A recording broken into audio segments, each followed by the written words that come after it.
High above the molten core of an artificial planetoid, the central hub stretched out in a dizzying array of towers, corridors, domes, and platforms. It was said to be the grandest achievement of the Galactic Confederation, a single station large enough to host representatives from over 3,000 distinct species, each with unique atmospheric needs and gravity tolerances. The entire structure was designed to replicate or at least approximate countless planetary conditions, so every delegation, from the largest aquatic colossus to the tiniest winged race, could survive. On this particular day, the hub was more crowded than usual. A new civilization, humanity, had arrived to be formally inducted into the Confederation. News of their admission had been circulating for months, sparking all kinds of rumors and commentary. Some said the humans had only barely discovered faster-than-light travel and were decades behind even the most junior members of the Confederation. Others whispered of unsettling data gleaned from the humans' own historical records. Yet most delegates came with a spirit of curiosity and optimism, ready to witness a new species step onto the galactic stage. At the heart of the station was the Grand Reception Hall, a circular chamber fitted with a complex system of gravity modulators and atmosphere partition walls. Here, the temperature could be lowered on one side for species that thrived in near-Arctic conditions, raised on the other side for those that preferred desert heat, and adjusted in the middle for everything in between. Light spectra were also carefully balanced so that no delegation would be blinded by the intensity of another's visible range. Even so, the hall had to accommodate thousands of eyes, tentacles, antennae, or other sensory organs, and it was inevitably crowded. A low susurrus of conversation spread throughout the hall. Representatives from younger species like the Tan Alliance or Kalari Federation floated by on anti-gravity discs, their voices chiming brightly with curiosity. This was their first chance to see the humans in person. Meanwhile, the more ancient delegations, Zir, Morph Collective, Eternal Observers, watched from a distance, quietly uneasy. Some of their members have been poring over the humans' historical documents for quite some time now, and those documents revealed a pattern unlike anything they had seen in a million years. Eventually, the chief ambassador of the Confederation, a being of gelatinous translucence, shimmered into the center of the chamber. Multicolored pulses of light darted across its body in a language that many delegates had studied for centuries. Through mechanical translators, the chief ambassador's luminescent fluctuations became words. Esteemed representatives, it announced, thank you for gathering. Today, we welcome the newest members of our Grand Confederation, the people of Earth, the third planet of a star they call Sol. It is our tradition to invite new members to present their history, so we may all learn from their journey.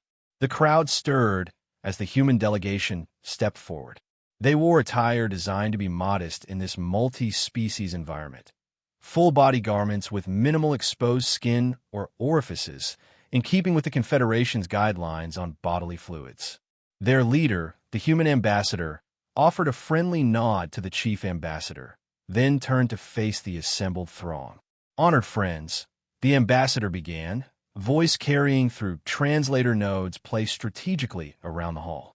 On behalf of humanity, we are deeply grateful for this opportunity to join the Galactic Confederation. We've looked forward to this day for decades, ever since we first established contact and began learning about the wonders of interstellar civilization. Polite applause, or its alien equivalents, rose from various corners of the hall. The human's tone was confident, almost enthusiastic, and many delegates found that quite refreshing. But in the upper tiers, where the ancient species had gathered, there were cautious flickers of tension. The Zir representative was nearly motionless, its crystalline skin glinting faintly. The Eternal Observers had opened their outer eyelids, an action that typically signaled heightened attention. As for the Morph Collective, a slight ripple ran through the combined forms, as though they were preparing for some kind of shock. The human ambassador continued. We've been asked to share our history with the Confederation, our evolution, our challenges, and how we came to develop spaceflight. Admittedly, we come from a planet with quite a complicated past. So we'll do our best to cover the key points. A digital display flared to life in the center of the hall, showing a rotating projection of Earth. Many delegates admired the swirling blue and green patterns of oceans and land masses, which were dotted by wisps of cloud cover. For a moment, the humans spoke of their early evolution from primates in Africa, of how they spread across continents, domesticating animals, cultivating land, and building cities. Some representatives murmured in recognition of parallels to their own histories. About a century ago, by our calendar, the human ambassador said, "We experienced what we call the First World War, World War I. It began in 1914 and ended in 1918. Nations across our planet got entangled in alliances, border disputes, and competition for resources. Tensions escalated until a single incident, the assassination of a high-ranking aristocrat, ignited a chain reaction of declarations of war. On the holographic display, old black and white images appeared. Lines of trenches, soldiers wearing primitive gas masks, biplanes circling overhead. We had machine guns, artillery, poison gas, the ambassador explained. It was brutal. By the war's end, millions of people had died, and entire empires collapsed. An uncomfortable hush spread through the hall. Kalari representatives, with their large, multifaceted eyes, seemed perplexed. They whispered among themselves, trying to parse how a species so apparently vibrant could refer to such devastation with a tone that verged on the matter of fact. Meanwhile, the ancient species exchanged wary glances. This conflict was unprecedented in human history at the time, the ambassador went on, and it was called a world war because it involved multiple nations spread across the globe. But less than a generation later, it happened again, only worse. Here, the delegates felt a pulse of heightened tension. The Zir representative in particular radiated subtle shimmers, as though bracing for unpleasant revelations. Some younger delegates from the Tan Alliance listened with wide-eyed shock. World War II began in 1939 and lasted until 1945, the ambassador continued. Scenes of aerial bombings, marching armies, concentration camps, and wide-scale destruction flashed across the display. Tens of millions lost their lives, and the full scale of this war reached practically every major populated area on the planet. We developed more sophisticated aircraft, tanks, and for the first time, nuclear fission weapons. The next hologram depicted the characteristic mushroom cloud rising over a devastated city. Some delegates openly recoiled. Others gasped or emitted clicking sounds that signified alarm. The morph collective shifted as though threatened, parts of its collective form sliding out of sync. The ambassador, oblivious to the turmoil spreading through the hall, calmly said, "Nuclear weapons changed everything. By splitting the atom, we unleashed forces capable of leveling entire cities in an instant." At the time, it was seen as a critical step to end a war that had already killed tens of millions. But ironically, it set the stage for an even more dangerous era in our planet's history. A flicker of ill-suppressed horror flashed across the chief ambassador's gelatinous form. Nevertheless, it signaled the human ambassador to continue, if only for the sake of formality. The humans described the post-war era, the death toll, the economic turmoil, and the subsequent rebuilding. They showed images of celebrations at the war's end, newly erected institutions for global cooperation, and the seeds of future technological booms. For many species present, it was nearly inconceivable that a society would recover from such catastrophic violence and move forward as though this was simply another chapter in their collective story. The Praxian delegate, all 7 of its limbs folded stiffly, twitched nervously. The Kalari representative actually floated forward on its anti-gravity disk. "Your historical data," the Kalari said, translating their clicks and whirs into spoken language, "indicates these wars were triggered in part by resource competition and ideological disputes. Was there no planetary governing body to prevent this global slaughter?" The human ambassador shook their head, their posture oddly casual. "No, not at the time. We had alliances of various nation-states, but they were competing. A single catalyst could bring them all to war. And it did. A flurry of hushed conversation broke out across the hall. The ancient Zir representative stayed silent, but fixed its crystalline gaze on the humans, as though trying to parse whether these newcomers were truly stable. The ambassador kept going. After World War II, we experienced what we call the Cold War. Several major powers built up vast stockpiles of nuclear weapons, preparing for an apocalyptic conflict that never quite manifested. There were proxy wars in other regions, close calls due to misunderstandings or technological errors. We came within hours of launching global thermonuclear attacks more than once. Yet we did not unify at that stage either. Our planet remained divided into multiple competing blocks. The eternal observers, perched in a ring of seats high above, blinked all their eyes in rapid succession. This was a species known for neutrality and calm, but something in the humans' words made them uneasy. One turned to its neighbor, exchanging a rare murmur that signaled alarm. The human ambassador, meanwhile, cheerfully displayed a series of historic near misses. The Cuban Missile Crisis, the Soviet officer who chose not to trust a faulty radar reading, the accidents with mismanaged nuclear weapons. Each incident seemed more terrifying than the last, yet the humans recited them as historical anecdotes. By the time the ambassador concluded, the hall had fallen into the most profound hush it had ever known in a long time. Younger species stared in horror or fascination, while the ancient ones radiated varied forms of alarm. Zir's crystalline form, for instance, had darkened at its core, indicating extreme distress. The Morph Collective quivered, having partially fragmented in an automatic defense response triggered by fear. Tentatively, the Praxian delegate addressed the humans, voice trembling. So, you not only created these planet-killing weapons, you actually used them on yourselves. Then you built more, enough to destroy your entire biosphere many times over. And you maintained that posture for decades. That's correct, replied the human ambassador, with no apparent sense of irony. It served as a deterrent. We called it mutually assured destruction. The notion was that if any side used these weapons, everyone would lose. The Kalari made a shrill buzz. Your own records show you developed nuclear technology within a global conflict, not as a last resort or tool of unification. You achieved that level of destructive power while your civilization was still fundamentally divided. Yes, the ambassador said, and we continued living with that risk decade after decade, gradually reducing it, but never truly abandoning it.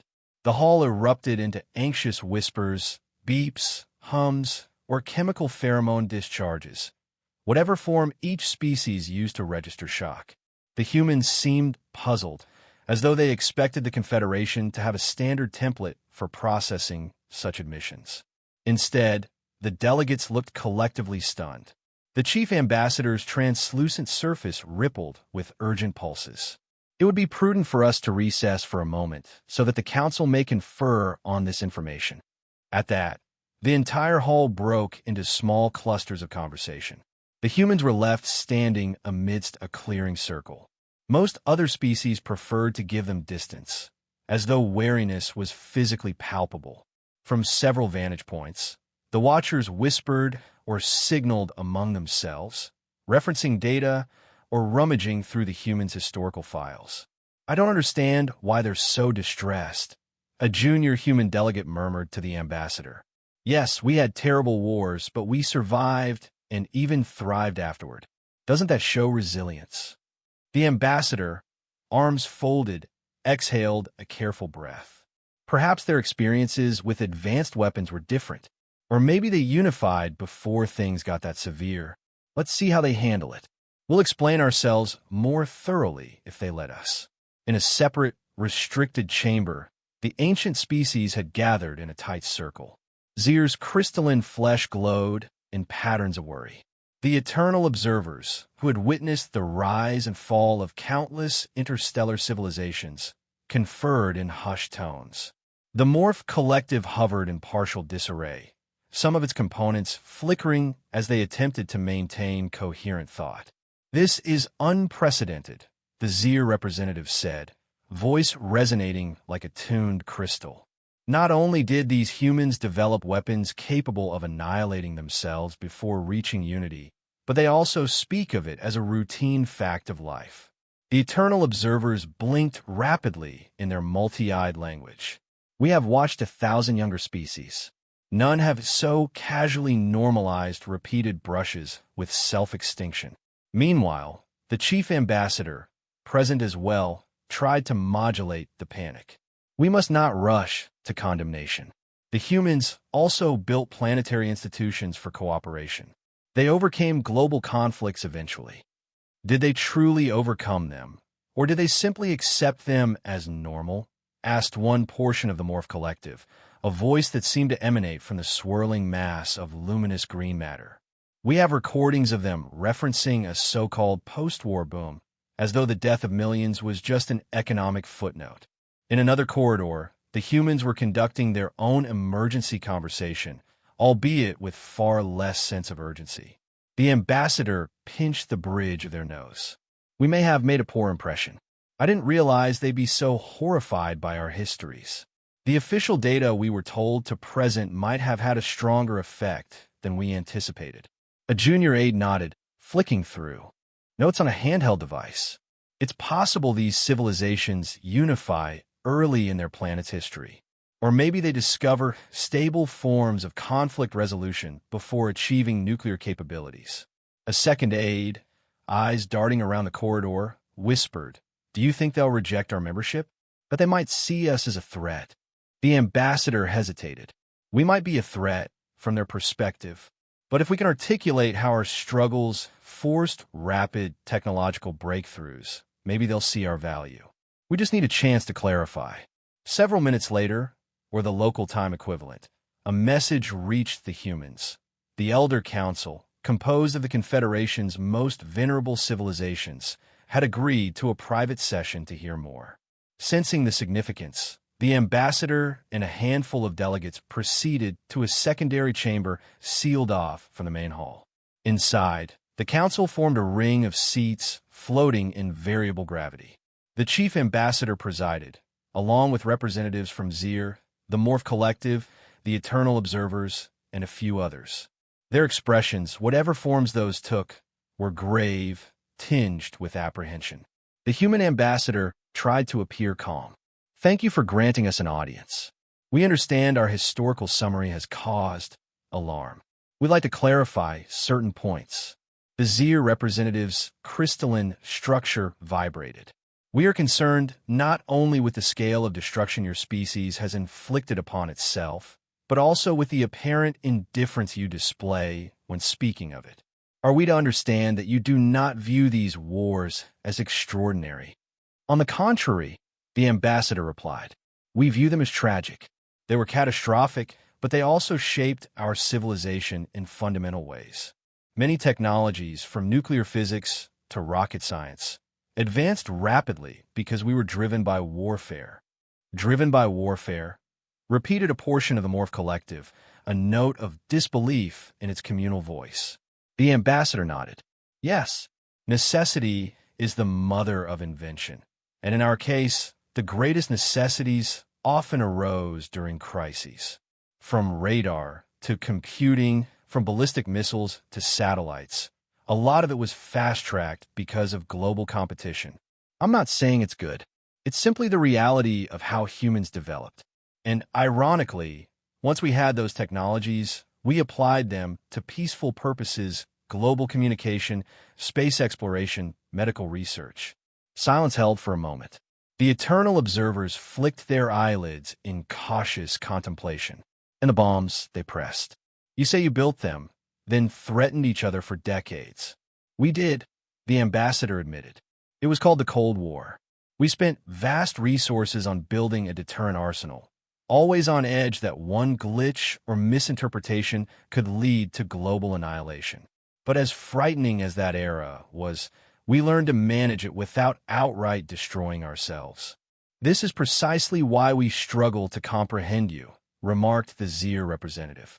"Among the species we have studied, once they acquire the capability to destroy all life on their homeworld, they unify almost immediately, recognizing the existential danger. You did not unify. You prolonged the standoff. And from your demeanor, it seems normal. It was never normal, the ambassador countered softly. But we had no choice except to adapt. Millions of individuals, each with their own perspective, contributed to an ongoing equilibrium that prevented the worst outcome. Over time, conflicts cooled, treaties were signed, and tension subsided, at least to some extent. We continued developing our technology, though not always under a single unified government. The Council exchanged uneasy glances. The humans were describing a progression that defied the typical civilization models used for centuries in Confederation studies. There was a chart, the so-called Civilization Development Index, that plotted a society's ability to destroy itself against the stage of planetary unification. Nearly every known species advanced in tandem. Once they reached a threshold of lethal technology, they would coalesce to avoid destruction. Humanity, by contrast, had soared past that threshold while still fractured into multiple nations.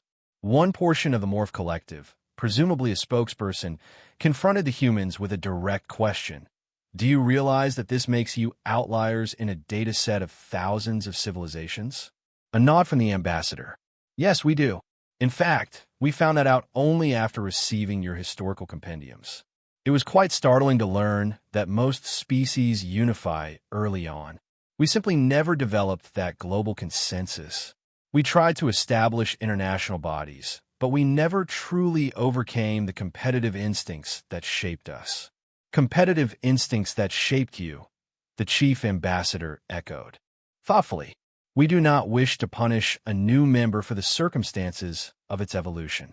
At the same time, the rest of the Confederation has valid concerns about inviting a species that might be fundamentally at odds with the principle of galactic peace. The ambassador squared their shoulders. We're aware, but we'd argue that our unusual evolutionary path confers certain strengths. We learn to adapt under constant threat. That adaptation fostered creative solutions in science, engineering, and diplomacy. We balanced on a nuclear precipice and survived. Barely, the Zir representative muttered. Barely, the ambassador acknowledged. But we did survive, and we've come a long way since. Our modern governments have gradually recognized the folly of repeated large-scale conflict. We've scaled down nuclear arsenals, created alliances, and begun exploring space together. That is how we reached this point, and we want to continue learning from civilizations that have found better ways to unify. A heavy silence followed.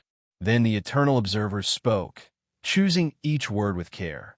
In 23 million years of observation, we have encountered no other civilization that normalized a threat of annihilation for as long as yours did.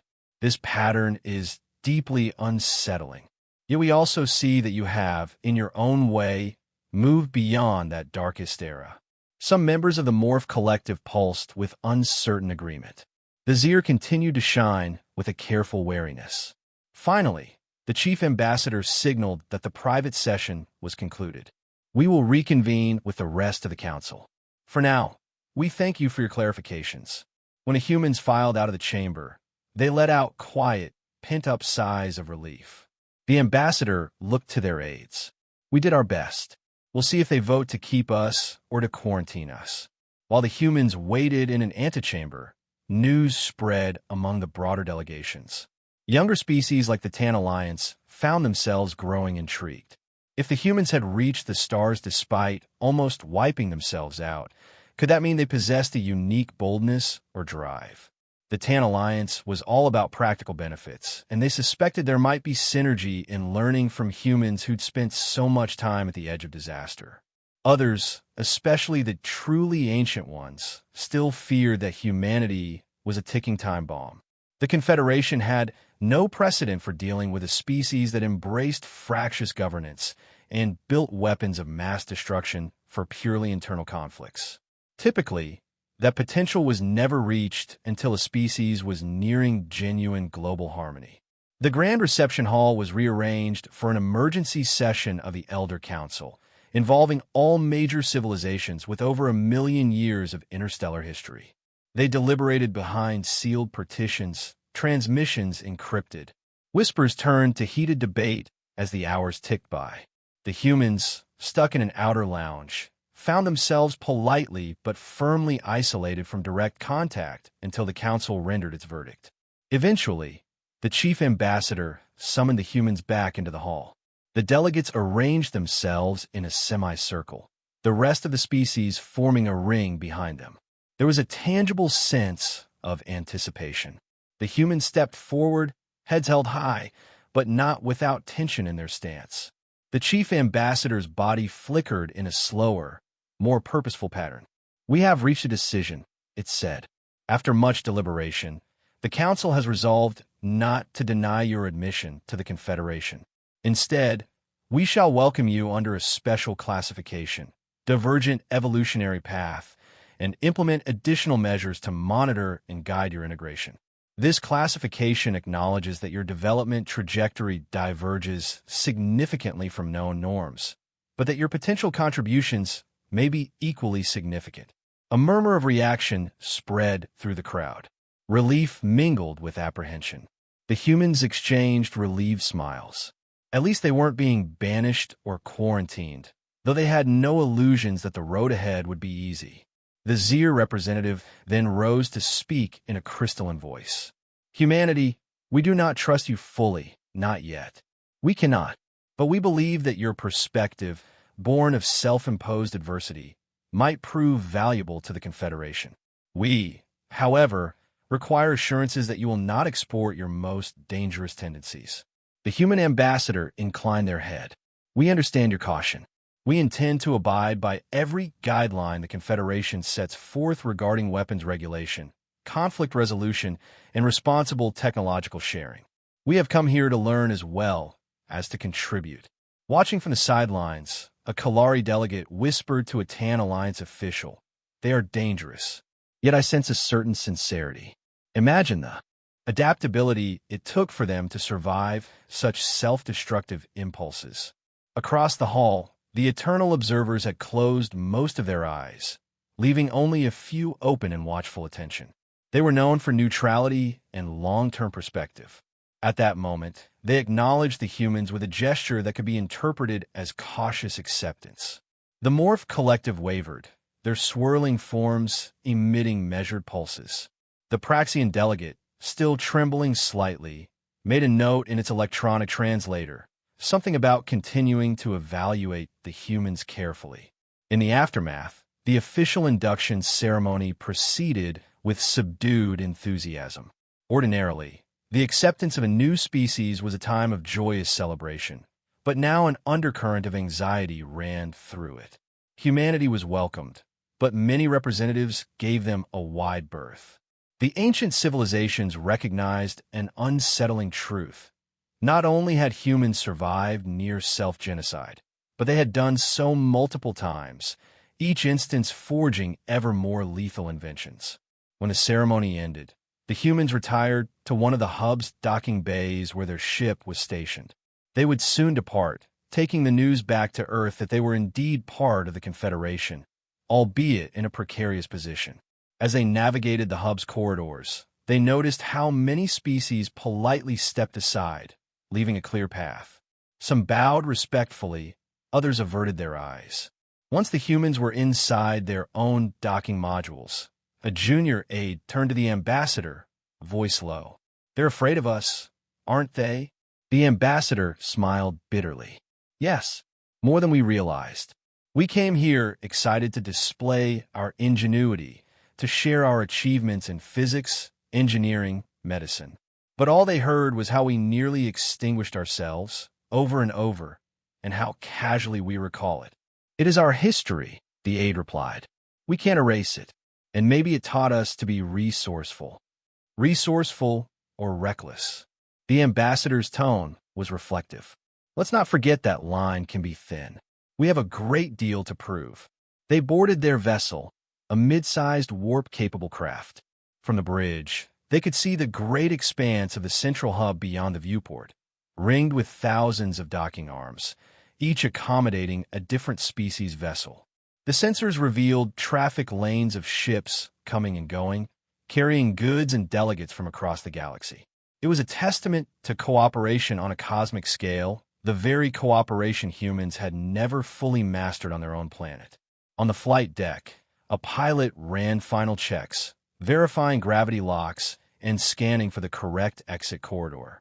Meanwhile, a second aide approached the ambassador with a datapad. I've gotten wind of how some of the most ancient species are reacting. They're grouping together to discuss us. The rumor is they're worried we might not fully grasp the scale of our own capacity for destruction. Some suspect that ignorance makes us more unpredictable. The ambassador let out a weary sigh. I suppose that's accurate.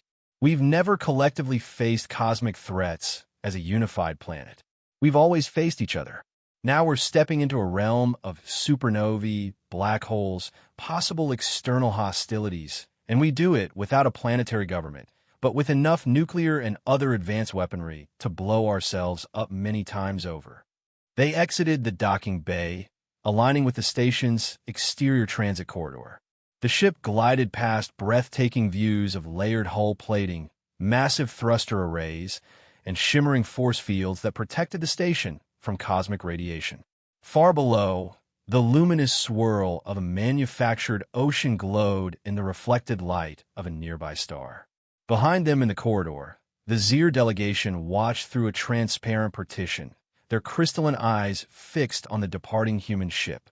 Another figure joined them, a segment of the Morph Collective. Neither spoke aloud, but their postures conveyed volumes. Finally, the Zir representative's voice, softly resonant, emerged. They're so calm about annihilation. They talk about war with a sense of historical inevitability. We are old, but not even we can comprehend living century after century on the brink of self-destruction. The Morph Collective pulsated in response, in a way that might make them ideal at facing crises we cannot imagine. Yet the price they paid was unimaginably high, and still they have not united as one species. Zir's crystalline edges shimmered. Perhaps they will unify now that they see how the rest of the galaxy responds to their past. Or perhaps they never will. That is what frightens me the most. In the silence that followed, the eternal observers passed by, their remaining open eyes blinking in solemn agreement. No one had to speak for them. They radiated an ancient, measured perspective, one that recognized the danger and potential rolled into a single confounding package. A few days later, on the journey home, the humans convened in their ship's common area. Reports and updates poured in from Earth, which was now abuzz with the news that official membership was granted. The broadcast from the Confederation's Central News Network recapped the induction with carefully chosen words. It highlighted the humans' brilliance in technology and also the deep concern the older species held regarding their violent history. One senior delegate told the others, "We've been placed on a special watch list, divergent evolutionary path. Sounds like they're going to watch every step we take for a while." The ambassador nodded, "And we'll watch them in return. There's so much we can learn from societies that found ways to unify without going through the scale of destruction we did. Maybe we can spare future generations the horror we inflicted on ourselves." The junior aide, flipping through a digital feed, frowned. "Some rumors say the elders are secretly preparing to fortify their defenses in case we turn aggressive. Are we really that terrifying?" The ambassador took a moment to think. "Yes, we probably are, because we can talk about 70 or 80 million dead like it's a passage in a history book. Because we can mention incidents where a single glitch might have triggered a nuclear exchange that would have ended our entire civilization, yet we treat it as a historical curiosity. If you'd never gone through it, I suppose it would sound monstrous." A hush settled over them. The ship hummed along at faster-than-light speeds, stars blurring into streaks across the viewports. Eventually, the ambassador rose from their seat. "But we also carry a certain resilience. As horrifying as those wars were, we came out with developments that propelled us forward. We turned rocket technology from a weapon of war into a tool for exploration. And that spirit might be exactly what the Confederation needs in some unforeseeable crisis. Let's not forget the galaxy is vast and full of hazards. Perhaps it's our fate to be the species that doesn't freeze when facing the unthinkable. At Earth's orbital station, when humans finally docked and transferred to smaller shuttles, they found a rapt audience. Earth-based journalists clamored for details, though their transmissions remained carefully monitored by the Confederation's liaison office. The ambassador prepared a statement that carefully balanced honesty and optimism. Yes, the humans had been met with shock when describing their wars. Yes, the Confederation was apprehensive. But also, membership was secured, tentative, conditional, yet real. Earth would benefit from trade, knowledge exchange, and cultural dialogues that would help transform global society. With each step, the planet might come closer to a genuine sense of unity it had never before achieved. As the days turned to weeks, messages trickled in from across the galaxy. Introductions from other species, invitations to conferences, politely worded demands that humanity pledge not to share advanced weapon designs. The special watch list classification meant every warp-capable human vessel had to file precise flight plans and abide by more scrutiny than was typical. Yet for the first time, humans could travel to distant star systems, meet new life forms face to face, and discover the wonders of the cosmos. Back at the central hub, the ancient civilizations quietly convened in their own enclaves. The Zir representative, once the shock had settled, began compiling an enormous archive of human history. It wanted to decode precisely how a species could adapt to such relentless conflict. Perhaps there were lessons hidden in that brutality, lessons about survival under unimaginable pressure. The Eternal Observers contributed an analysis of how disunity and near disaster shaped emergent traits that no other species displayed. A subset of the Morph Collective ran simulations of Earth's historical timeline, hoping to gain insights into how humanity might behave in future scenarios. Beneath all this study lay a persistent, unspoken tension.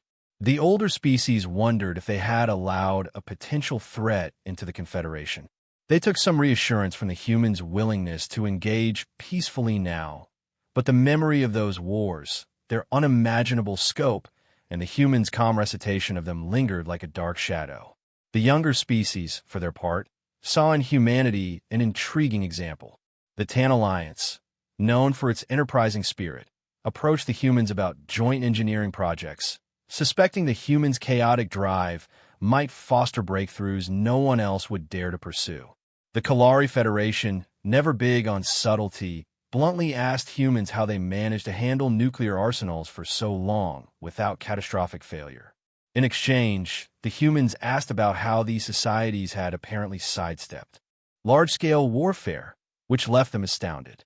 Many species described an evolutionary or cultural pivot that led to collaboration once they reached certain levels of technology. The humans listened intently, gleaning that they truly were an odd exception, forging ahead with advanced weapons while still fighting each other over resources or ideology. One day, a representative from a younger species cornered a human delegate in the hub's corridor and asked, "Why did you not unify when you first gained nuclear bombs? Did you not fear extinction?" The delegate paused. "We did, but fear alone didn't unify us. We had complicated political, economic, and cultural divides. We believed we had to maintain power balances, so no single group could dominate the others." Looking back, it was an age of enormous risk, but also spurred rapid scientific progress. Without that tension, we might never have bothered pushing ourselves to the limit. Such words, repeated across the station in various forms, only reinforced the sense that humans had grown accustomed to the looming specter of their own demise. Over time, the other members of the Confederation began to realize that humanity's stance was not one of celebration of war, but of adaptation to it. They heard humans talk about the countless cultural works, novels, movies, songs, lamenting war, warning about the bomb, or envisioning post-apocalyptic futures.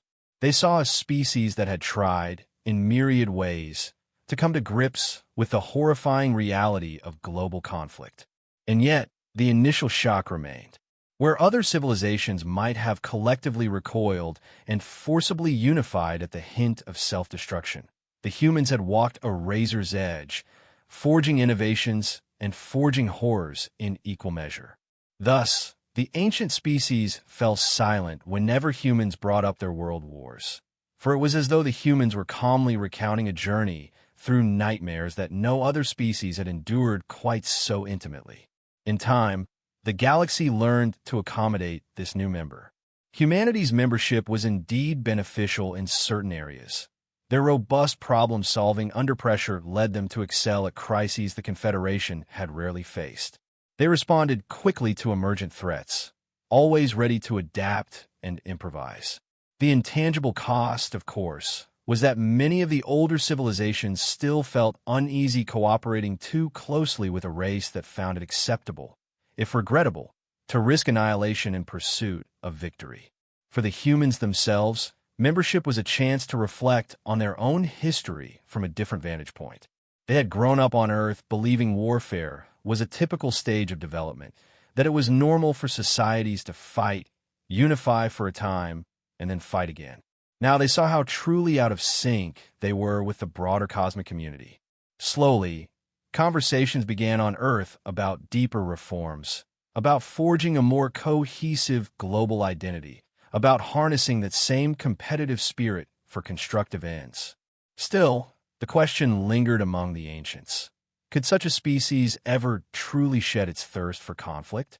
Or would a new, more terrible war erupt on Earth? An internal conflict now overshadowed by humanity's advanced technologies and partial integration into the galactic community? The risk, while unspoken, cast a long shadow over every diplomatic encounter. Occasionally, at formal galactic gatherings, humans would inadvertently mention the horrifying statistics of their wars. Tens of millions of deaths in a span of a few years, entire cities flattened overnight. And they would see the same reaction. A collective hush, an uncomfortable tension, the older species going silent, exchanging looks of subdued alarm. It was a reminder that no matter how much time passed, that part of the human story would remain an unsettling anomaly in the Confederation's tapestry. And thus, the humans, newly recognized as a divergent evolutionary path, carried on in the galaxy with a mixture of pride and unease. Pride because they had reached out to the stars under their own power and would not be turned away. Uneasy because they were forced to confront a moral reckoning about their violent past. In that gap between acceptance and suspicion lay the seeds of transformation for both humanity and the Confederation. For many, it was possible that the humans, accustomed to forging triumph from catastrophe, might bring innovation that would save countless worlds from unforeseen cosmic threats. For others, it was equally possible that their old ways of conflict might spread or reassert themselves in unimaginable new forms. The truth, the ancients decided, was that the humans likely did not fully grasp the danger they carried within themselves. And that was the most terrifying aspect of all. Yet life in the galaxy went on. Trade routes expanded. Cultural events were shared. Information traveling across quantum-entangled communications brought new ideas every day. Humans established small embassies on other worlds, always with careful security oversight. They discovered the joys and challenges of coexisting with minds utterly alien to their own. Over time, some species found genuine warmth in human company, drawn by their curiosity and irrepressible drive. Others maintained caution, suspecting that beneath the polite exterior lay centuries of internecine violence waiting to erupt. When visitors from distant star systems asked about Earth's membership, the repeated phrase circulated, "The humans are an unusual case." They harnessed atomic power before achieving planetary unity and used it on themselves. They nearly destroyed each other multiple times and treated it as an inevitable historical phase. That is why the most ancient civilizations go silent when humans describe their world wars. Because they cannot fathom how one species could come so close to obliteration and yet speak of it with the casual acceptance one might grant to storms or natural disasters. Because in those wars, the humans revealed a capacity for both self-destruction and ingenuity that unsettles all who hear it. In the end, the question remained open. Would humanity's presence spark a renewed era of progress, or would their chaotic edge one day tear the Confederation asunder? Neither the oldest nor the youngest civilizations could predict the answer. But they all understood that from the moment humans arrived, the galactic order would never be quite the same. And in the hearts of those who had lived for millennia, witnessing empires rise and crumble, there was a quiet, uneasy conviction that maybe, just maybe, these unpredictable newcomers were exactly what the galaxy needed in a future yet to be written.